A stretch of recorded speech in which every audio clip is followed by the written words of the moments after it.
Alright guys, what is going on? Once again, this is the Club of Demand 1993, back up here for episode number 34 of my WWE/WWF Royal Rumble Recap and Review Retro Series, as we are now going back to the 2019 Royal Rumble pay-per-view. We get to the men's Royal Rumble match. Just like the women's Royal Rumble match, this took place on January 27th, 2019 at Chase Field in Phoenix, Arizona. Stipulation, of course, was the winner gets a title shot against either of the world champions at Wrestlemania. Whether if it was going to be Brock Lesnar, the Universal Champion, or Daniel Bryan, the WWE Champion at this time. And the thing was I went back and watched this match the second time again. This is the first time I've watched it since it aired last year. I remember the thing about this pay-per-view, again, as I said, this was a good show. I did enjoy it. I'd still give it a B+. It was still a great Royal Rumble. A lot of things happened right on this show, and yeah, there was some stuff that I was like, meh about, but I still say it was a really good show. The problem is, it was too long. 4 hours and 40 minutes. Too long of a pay-per-view for sure, and I'm glad they cut back for this year's Rumble pay-per-view in 2020. It was an even better show, I thought, for sure, because of that. But the crowd was tired by this point. There was, like, including the Rumble matches, 9 matches on this card. You don't need that many for the Royal Rumble pay-per-view for sure. Because after that women's Rumble match, the crowd was just out of it, I thought, for both of it, especially during the Bryan and Styles match. And this match right here, the men's Rumble match, I look back on my last year's review, and I saw that I gave last year's men's Rumble match a B. Watching it again, I don't quite think it hit a B. I'm still kind of in between of which grade I want to give this match, because it wasn't terrible, but to me, nothing really that special happened in this match. And yes, the right person did go over, but I still don't think it was anything too memorable to me. We had some surprises. We had a couple surprises that I hated. A couple of them that I hate. I'm just like, what? Why? What's the point of this? But we'll talk about it. I'll think about it a little bit more as we go through to see which grade I'm definitely going to give this. I'm still kind of back and forth. Again, I gave it a B last year. I don't think it was quite as good for me to give it a solid B. Right now, I'll say I'm in between a C+ or a D-. Not a D-. No, it wasn't that bad. A C+ or a B-. That's what I'm in between. So, let's talk about this Rumble. Let's see what we got. Again, it took place on January 27, 2019 at Chase Field in Phoenix, Arizona, home of the 2001 World Series champion Arizona Diamondbacks. And again, note the number one contendership for for either the Universal or WWE Championship at WrestleMania. So, the number one entrant, which I felt at some point, yes, this guy's going to be a number one entrant because of his gimmick. Elias. Elias comes out. He was still a babyface. Until the following night on Raw when he turned heel again, which I thought was super random and so stupid, I thought. Number 2 was the Hall of Famer, Double J, Jeff Jarrett. And I'm like, why? Just, why?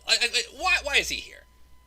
He comes out, him and Elias have some, like, oh, they're going to tease doing a duet together, but then Elias turns his back on Jarrett and smashes him with the guitar. I think that's not when they technically was saying he was supposed to turn heel, but the following night on Raw, he basically just, like, turned it back on. He's like, I gave you all a chance, but y'all suck, so I'm going to just trash you all again, so shut up, basically. It was just weird. I think at this point, WWE was able to figure out how to make Elias look more like an asshole rather than a hero, I think. But still, I thought it was dumb, but they had that pre-Rumble concert. Again, it just crashed, and then it led to Elias eliminating Jarrett, like, not too long after the match began. Did not care. Number 3 was Shinsuke Nakamura, who had won the U.S. title on the pre-show back off of Rusev. Did anyone else forget until this moment that Nakamura had won the 2019 Rumble? It's a shame of how far he's fallen since.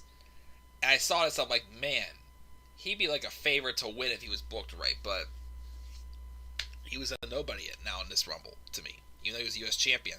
And the following night, on Tuesday night, he dropped the title to R-Truth, and out of the blue, him and the person he's been fighting with over the past month over, Rusev is a total diva. They're a tag team. Just because. And it just made no sense. It was just a way just to get them both on the card at WrestleMania. So that happened. But he comes out number 3. Number 4 was Kurt Angle. Okay, cool seeing Kurt in the Rumble. But I'm sorry, he looked bad. I hate to say this. I love you, Kurt. I had the privilege of meeting him. Was it last year? No, the year before. Yeah, in 2019 was Roman Reigns. I had the privilege of meeting him in 2018. Great guy. He just looked terrible. Just completely out of shape. He looked so old his last few months. I'm sorry. And rumors have it he was not supposed to be in this. The only reason why he was in this Rumble was because Zack Ryder was supposed to be in it. But for some reason, I forgot why. I forgot if he was hurt or something. But Zack Ryder got taken out of the match. So Kurt Angle replaced him, which is why he was in this Rumble match. And kind of didn't look, wasn't really taken too seriously, I thought, in this match. Number 5 was Big E from the New Day.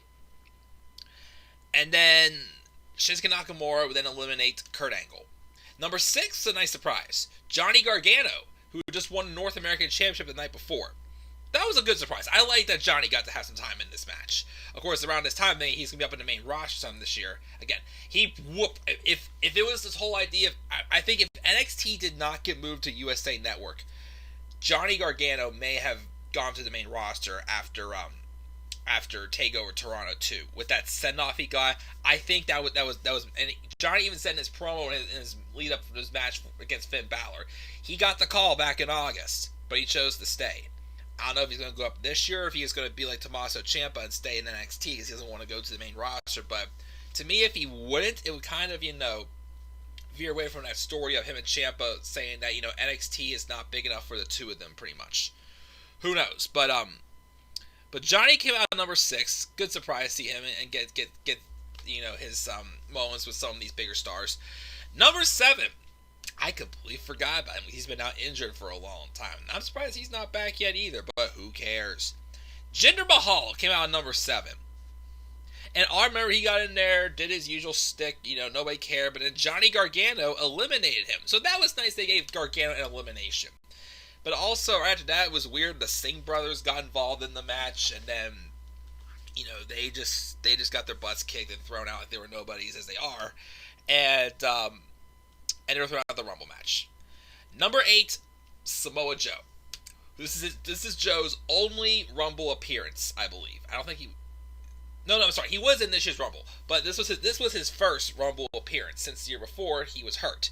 And the year before that, he should have been in the 2017 Rumble. That's how he should have made his main roster debut. I mean, I liked how they did the night after the Rumble, but to me, they should have had him make his main roster debut at the Rumble, I thought, in 2018. I really thought that should have been the case. No, 2017. Yeah, 17. Yeah, that's when he should have made it.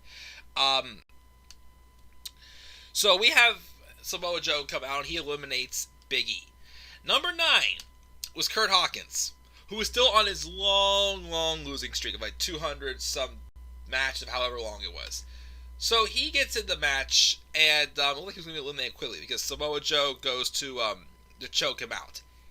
He does, but Hawkins just rolls under the ropes and hides underneath the ring. He was still a heel at this point, but he was slowly starting to turn face as him and Zack Ryder would win the Raw tag titles on the pre-show, at WrestleMania later on. Number 10 was everybody's pick to win. Burn it down! Seth Rollins came out number 10. I'm like, okay, awesome. Seth coming out number 10 I thought was a good move. If he was going to win this Rumble, give him, like an Iron Man, Rumble. And he was in there for the longest in this match, actually. Although it wasn't really super long compared to some other people, like especially in the women's Rumble match. We had 3 people in there for 50 minutes. Then again, that one was an hour and 12 minutes. This one I felt they kind of rushed. This wasn't even an hour long, this Rumble. Didn't quite hit that. He came out number 10, and he eliminated Elias. Even though Elias was like hanging on just like the post on his side, like hugging it, Seth just went, clapped his hands, and Elias just fell out. So it was like, well, that was easy. So he eliminates Elias. Number 11 was Titus O'Neil.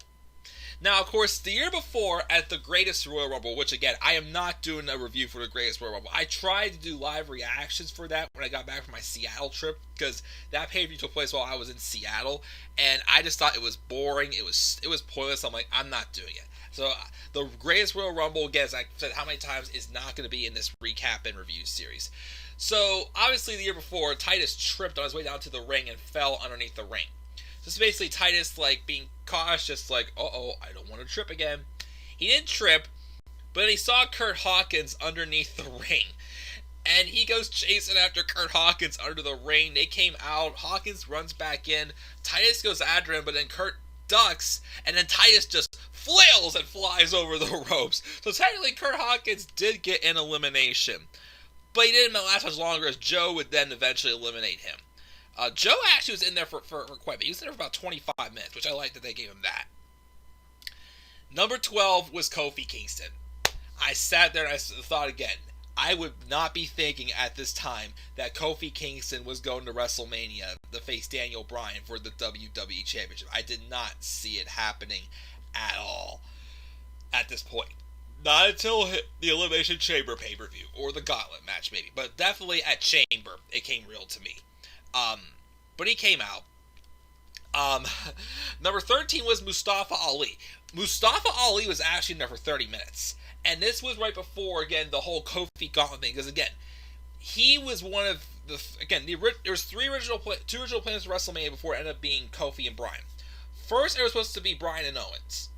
Then I heard it was supposed to be Bryan and Ali, which is why he got the mega push that he got when he first moved over to SmackDown, because they wanted an Arabian going into their Saudi Arabia show, when it ended up being Super Showdown, being champions. That's why he got like a monster push. So he got 30 minutes in this match, even though who he got eliminated by. We'll talk about that later. I'm just like, this was the guy you were considering pushing to the main event scene for WrestleMania, and how you had him eliminated for this match. I'm like, really? But Ali came out. And he actually, at this point, was kind of in a TV feud with Samoa Joe. So they kind of continued that throughout this Rumble match. He kind of went after Joe. He also had a moment with Nakamura where he was the one who mocked Nakamura, going, "Come on!" Even though I still would say either R-Truth, "Come on!" It was funny, or AJ Styles, the stiff as a board, going, "Come on!" He was the stiff as a board when he mocked Nakamura, going, "Come on!" Anyways, enough with the mocking Nakamura. But Ali did mock Nakamura, and then Ali would then eliminate Nakamura, which was nice to see him do. Number 14 was, as they called him, entering the moral compass of WWE, Dean Ambrose. Now, of course, odd enough, watching this again, this was the weekend he had first told people that he was leaving WWE. This was right before all of that shenanigans started. And I'm sitting there watching this, I'm just like, oh my goodness. Like, I remember watching this thinking he was going to be like a favorite, or not to win it, but at least to, really be involved in this Rumble, especially if Seth was going to go over. And of course, also, a quick pause, of course, so you all heard the story about how apparently recently on an episode of WWE Backstage, when they're doing it from home, he did peek onto the screen going, I got him, because he was getting their dog under control. But, of course, it was just weird because he's not in WWE anymore, but, it was weird to think back to this, like, okay, at this point, we had no idea he was going to be leaving, and like 2 days later, we're told he's leaving, but he had already told some officials that weekend that he was leaving. But he didn't want to tell too many people that way. He didn't want to ruffle any feathers or whatnot. But anyway, so he would count number 14. First, of course, he went after Seth, because they were in the midst of their feud. They were brawling. But then Kofi had 2 moments in this match. Maybe that's why they gave him 2, because he didn't get a single. He didn't save himself in this year's Rumble match. But so in this Rumble match, Dean tries to eliminate him.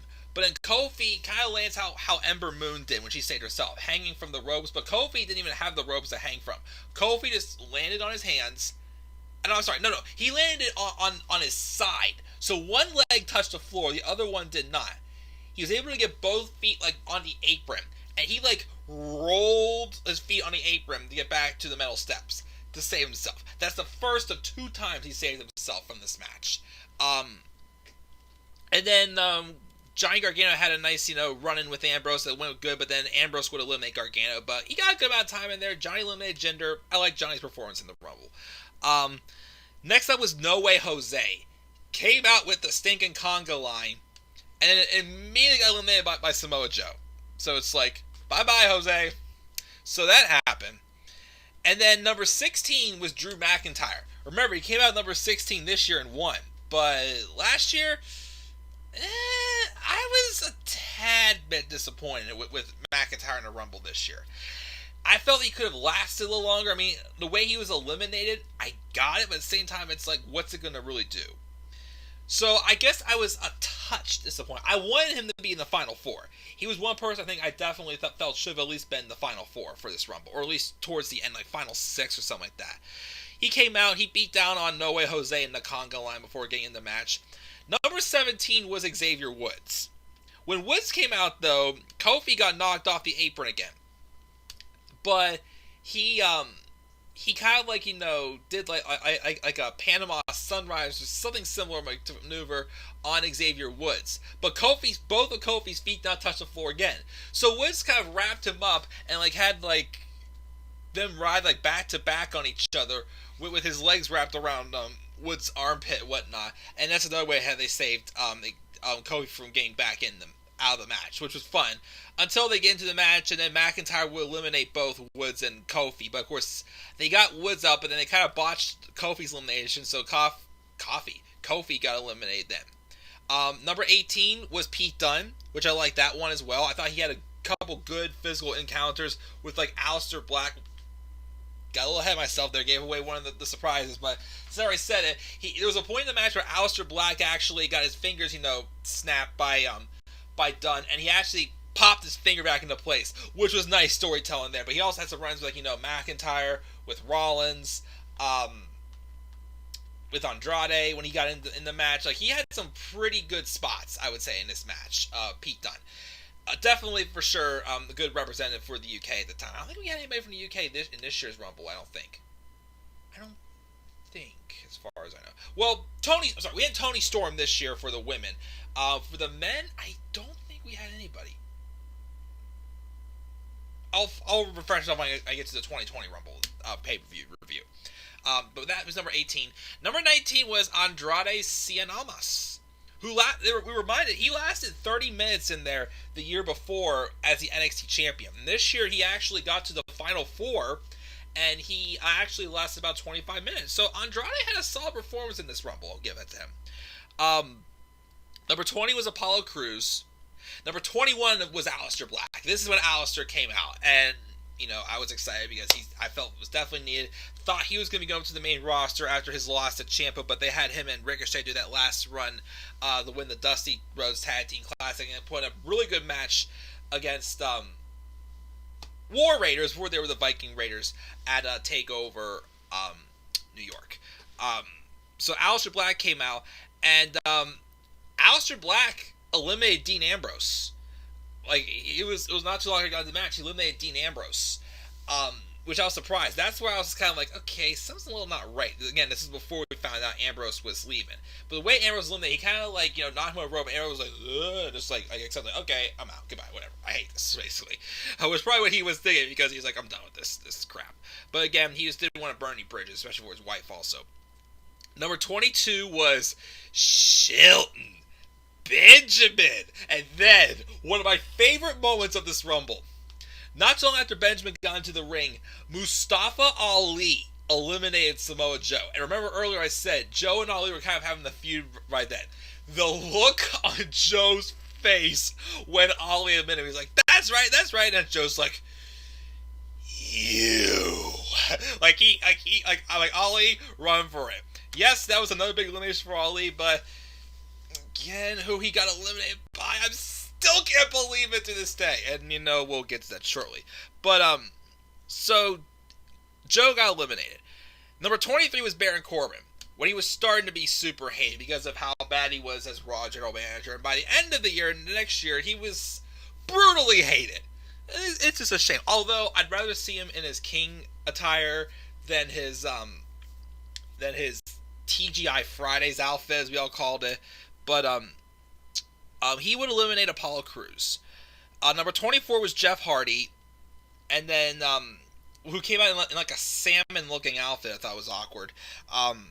Corbin would eliminate Aleister Black. I did not like that. And then McIntyre would eliminate Pete Dunne. Number 25 was Rey Mysterio. Number 26 was Bobby Lashley, who came out with Lio Rush when he was his hype man back then. Gets in the ring. He goes into the ring. He immediately goes after Seth Rollins. Him and Seth were kind of, even though Seth and Dean were kind of feuding each other, Seth and Lashley also kind of had a thing going for like the last 2 weeks for Rumble as well. So he goes after Seth, tries to take him out, but then immediately Seth just ducks out of the way, and Lashley goes over the ropes. Lashley, pissed off, Rush orders him to do this, grabs Seth's feet from underneath the ropes and pulls them underneath the ropes. Again, why do they pull them under the ropes? Why not pull them over the top ropes? Again, it doesn't make any sense to me why they do that. They did it to Punk in 2014. Why couldn't they do it this way? I mean, it would have made us mad because Seth was like the biggest favorite to win. So he pulls Seth underneath the ropes, beat him down, sends him to a table. And he also, I forgot this. When Lashley was eliminated, he went over the rope, held on for a second, but then just let go and let himself fall to the floor. Why does Bobby Lashley always have the awkward looking botches? I know he's better than that. I know the material makes him look bad, but he still makes the most weirdest botches. The freaking tables. He couldn't even set a freaking table twice in his match with Rusev at TLC this past year. I still won't forget when that stupid segment with him, with Sami Zayn and his sisters. One of them was holding a helmet in their hand, and Bobby put the helmet on their head and punched the top of their helmet. It's like why would you just not punch him in the face without the helmet? It was, oh gosh, it was stupid the way that it was. But anyways, he does that, beats down Seth, and Seth stays out of the Rumble till the very end. Number 27 was Braun Strowman. And they said originally John Cena was supposed to be in this Rumble, but I don't know if it's because Cena originally did have original plans for a match at WrestleMania 35, which I'll talk about when we get to the number 30 spot. But they said that Braun Strowman replaced John Cena, which I thought was weird because Braun Strowman, storyline wise, had lost his Universal title opportunities. I'm not sure why they would still give him a Rumble spot, storyline wise either. But he would eliminate Baron Corbin, who he was having a feud with, Shelton Benjamin, and then it looked awkward. It looked like both him and McIntyre eliminated Jeff Hardy. I couldn't quite tell who eliminated him, but one of them did for sure. Number 28 was Dolph Ziggler. And this is right after the Ziggler and McIntyre line split up, so Ziggler went in there and went right after McIntyre. Dolph was kind of briefly a babyface, but they had Finn Balor involved in it as well around this time as well, before he had his Universal title shot against Brock Lesnar.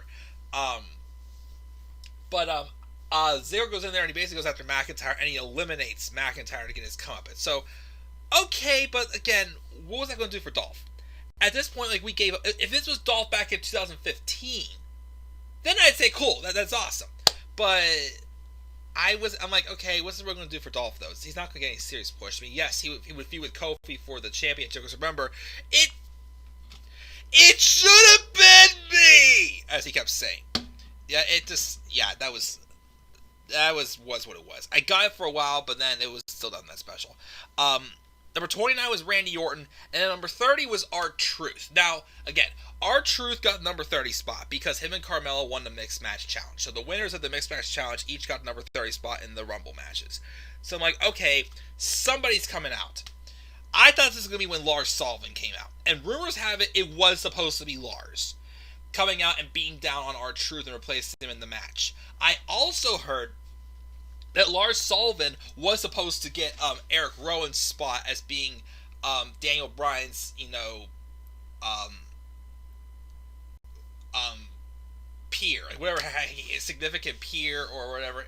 What was it now? Whatever he used, the Bryan called him, some type of certain peer. I can't remember what it was. Anyways, so I thought, okay, now thinking about it, if they would have had that and then him come out and make that impact, I'm like, okay, that would have been a nice spot for sure for Lars. No, instead, guess who it was that came out and beat down R-Truth? Nia Jax. Hey! I'm like, what the, like, okay, if it was maybe like a year or two earlier, I probably would have liked this. Because this is a point where it's like I was getting tired of Nia Jax, she was green, I was already kind of ticked for how she, recklessly, broke Becky Lynch's nose and prevented her from competing at Survivor Series, or how, she gave Zelina Vega a concussion at Evolution. Just obviously, just like, how this green was just get overpushed, overexposed, obviously not ready to be in the position WWE was trying to put her in, and just rolling with that and giving her, making her a heel again. It's like, okay, if this was like a year or two ago, I could take her fighting men. I thought that'd be great. It'd be awesome. It'd be a good way to really build her up. But the fact that she was in this match after the crowd doesn't care for her at all and like doesn't want to see her be in the top spot, then it was just kind of like, no, like I did not like this. Like this really kind of killed it a little bit for me. She goes in there and starts taking down everyone. She takes out Andrade. She takes out Rey Mysterio. She takes it down. She even got Ziggler in the corner. Then, remember I said earlier about how WWE was originally going to push Mustafa Ali to the main event scene during this time? Yeah, that main event scene player got eliminated by Nia Jax. Mustafa Ali got eliminated by Nia Jax. Now I'm just like, what the hell? Like, it was, and then, but when that happened, Orton had a stare down with her. So they basically had like everyone just like team up on Nia Jax. Obviously, it's because she was probably at that point the biggest heel in that match.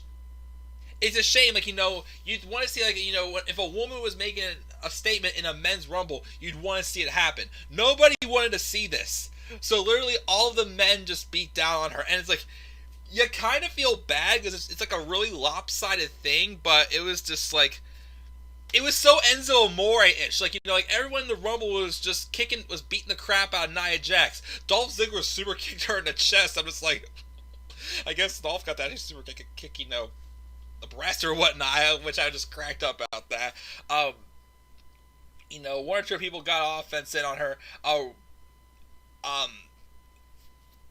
Orton did hit an RKO on her, and Rey Mysterio got her set up for the 619. It was weird for a brief second, because wasn't like a month earlier Orton and Mysterio were feuding, and then all of a sudden they were like kind of double teaming. They were like the main ones who were trying to take out Nia. It was weird. So Rey is the 619 on Nia, and then they both go to eliminate her. She hangs on the rope, and then Rey just like slides underneath and eliminates her. And I'm just like what was the point of that? Like, okay, I get that, she kind of played the role as, like, the one that no one won in the Rumble match. Kind of like how, like the biggest heel in the match. She played that role right. Like how Seth Rollins did when he entered last year's Rumble. But, I don't know. Like the way it just looked weird. It's like, a moment like that should not be treated like that, I felt, with a woman making a statement in the Rumble match. But this, I was just like, it was just awkward. So then Orton would eliminate Rey Mysterio, but then Andrade would then eliminate Orton, which I like that. That was a good spot for Andrade.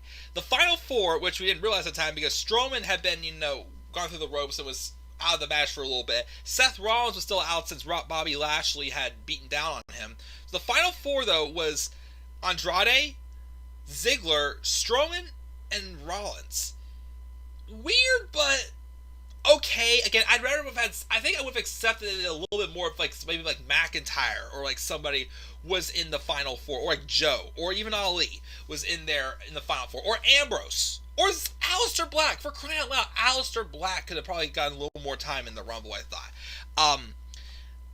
Those were the final four. I five of them except for Ziggler. So then Braun Strowman finally got back in the match, and so did Seth Rollins, which Strowman tried taking out Seth outside of the ring again, but throw him back in the ring because you had to throw him over the top rope to eliminate him. But then the three of them tried to team up on Braun Strowman because he's the biggest threat. Andrade would then get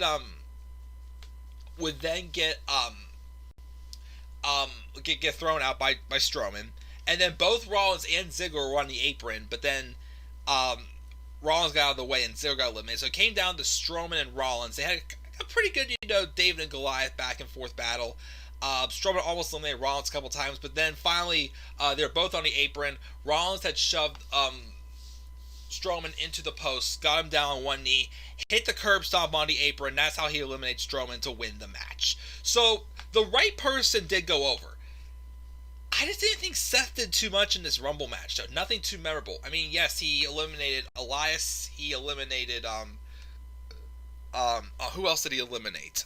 He eliminated Elias. He eliminated Lashley, and he eliminated Strowman. But other than that, he didn't really do nothing that memorable. I do like that he came out number 10, got like an Iron Man run in this. But again, he didn't do much. Like nothing. I mean, there was some fun moments in the match. I like seeing Gargano and Black in this match. Pete Dunne was a nice surprise as well. I mean, Ali getting the long-term run he did in the match, and Joe I thought was good.